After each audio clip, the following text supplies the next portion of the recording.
राधे राधे दोस्तों। अगर आप उदास हो जाएं तो क्या करें, आज ये सुनते हैं श्री कृष्ण की वाणी। यदि श्री कृष्ण उदास हो जाएं तो उनके प्रति भक्ति, प्रेम और सेवा का भाव रखकर उन्हें प्रसन्न करने का प्रयास किया जा सकता है। यह हमें समझाया जाता है कि भगवान का ध्यान और साधना भगवान श्री कृष्ण के प्रति पूर्ण ध्यान और साधना करना चाहिए। मन, वचन और कर्म से उनकी पूजा करने से वे प्रसन्न होते हैं। ध्यान के दौरान उनके दिव्य स्वरूप का चिंतन और उनके गुणों का स्मरण करने से उनके साथ गहरा संबंध बनता है। यदि भगवान उदास होते हैं तो ध्यान भक्ति के द्वारा उनके हृदय को प्रसन्न करना संभव है। कीर्तन और भजन।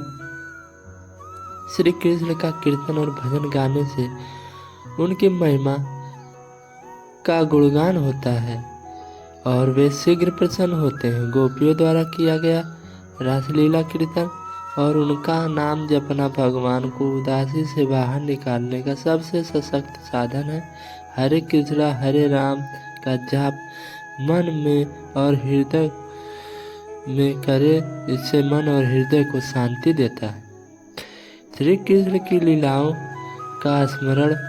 श्री कृष्ण की लीलाओं का स्मरण करना उनके उदास मन को प्रसन्न करने का सर्वोत्तम उपाय हो सकता है। उनकी बाल लीलाएं, माखन चोरी की घटनाएं और गीता में दिए गए उपदेशों का चिंतन करने से मन को शांति और आनंद प्राप्त होता है। भगवान की ये लीलाएं उनकी दैविक महिमा का बखान करती है और उनके उदास होने का कारण समाप्त कर देती है।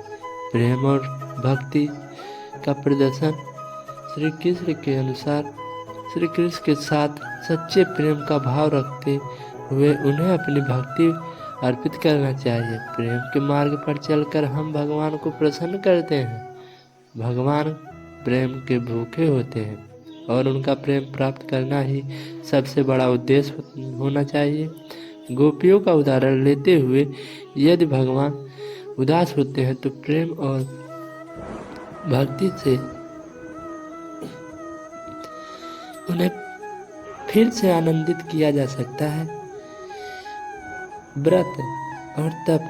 भगवान को प्रसन्न करने के लिए व्रत और तप करना एक प्राचीन विधि है। उनके नाम का व्रत रखना और उनके उपदेशों का पालन करना तपस्या के रूप में किया जा सकता है। एकादशी का व्रत श्री कृष्ण को बहुत प्रिय है। इसके पालन से वे शीघ्र प्रसन्न होते हैं और अपनी कृपा बरसाते हैं। भगवद गीता का पाठ। भगवद गीता में श्री कृष्ण ने अर्जुन को जो उपदेश दिए हैं उनका गहराई से अध्ययन और अनुसरण करना चाहिए। गीता का पाठ और उसमें बताए गए धर्म, कर्म और भक्ति के सिद्धांतों का पालन करके भगवान के उदास होने का कोई कारण नहीं रह जाता। गीता के उपदेश भगवान के साथ हमारे संबंध को मजबूत करते हैं और उन्हें प्रसन्न करते हैं। उनकी सेवा में लीन होना। श्री कृष्ण की सेवा करना, उनकी मूर्ति का अभिषेक, पूजा, उनके मंदिर की सफाई आदि को से भगवान को खुशी प्राप्त होती है। सेवा का भाव उन्हें प्रसन्न करना, उनकी सेवा के प्रति सच्ची निष्ठा और समर्पण उन्हें उदासी से बाहर निकालने में मददगार होता है। गोवर्धन पूजा श्री कृष्ण के प्रति आस्था और श्रद्धा का प्रतीक है। गोवर्धन पर्वत की पूजा और उससे जुड़ी लीलाओं का स्मरण करने से श्री कृष्ण प्रसन्न होते हैं। उनकी उदासी को दूर करने के लिए गोवर्धन पूजा या गोवर्धन से जुड़े अन्य आयोजित किए जा सकते हैं। गोकुल और वृंदावन की यात्रा श्री कृष्ण के लीला स्थल है। इन तीर्थ स्थानों का यात्रा करके उनके पवित्र स्थानों का दर्शन करना भगवान की उदासी को समाप्त कर सकता है। वृंदावन का दर्शन वहाँ के पवित्र वातावरण में समय बिताने से भगवान की कृपा प्राप्त होती है। श्री कृष्ण को प्रसन्न करने के लिए यज्ञ और हवन करना भी एक उत्तम उपाय है। यज्ञ से भगवान के प्रति श्रद्धा और समर्पण की भावना व्यक्त होती है। हवन में विशेष मंत्रों का उच्चारण भगवान को प्रिय होता है और वे प्रसन्न होकर आशीर्वाद देते हैं। श्री कृष्ण मूर्ति का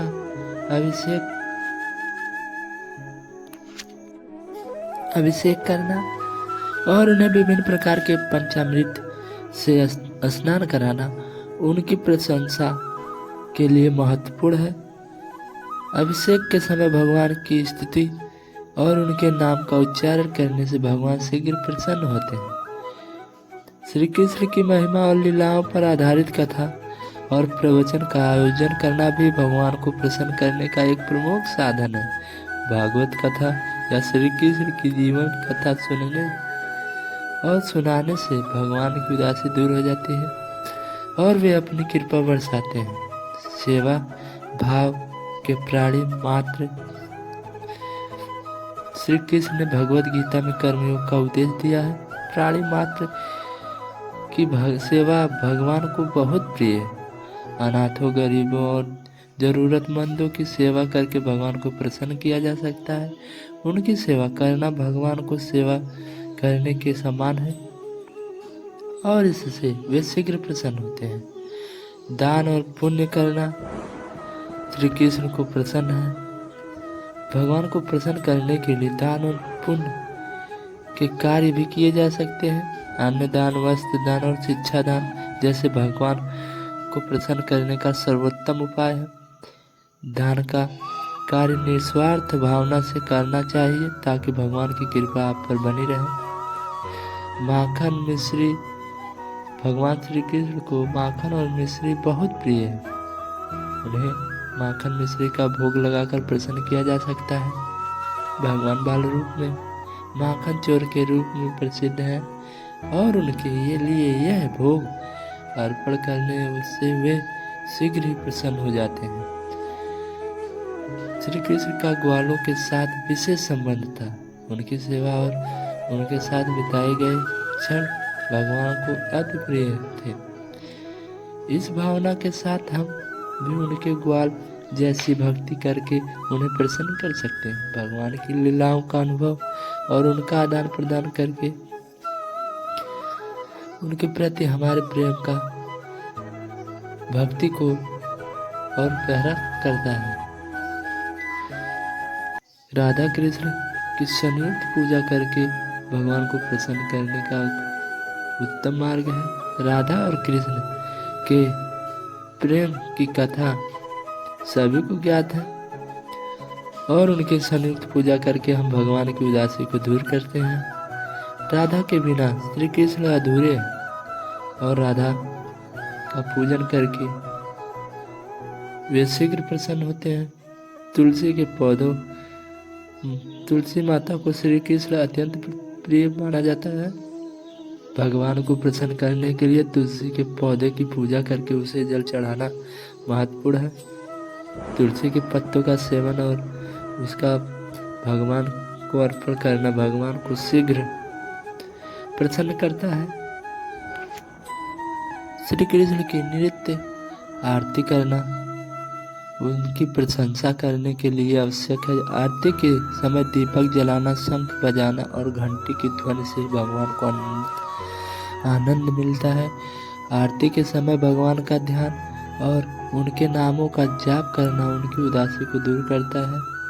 भगवान को प्रसन्न करने के लिए संयमित जीवन और सात्विक भोजन का पालन करना चाहिए।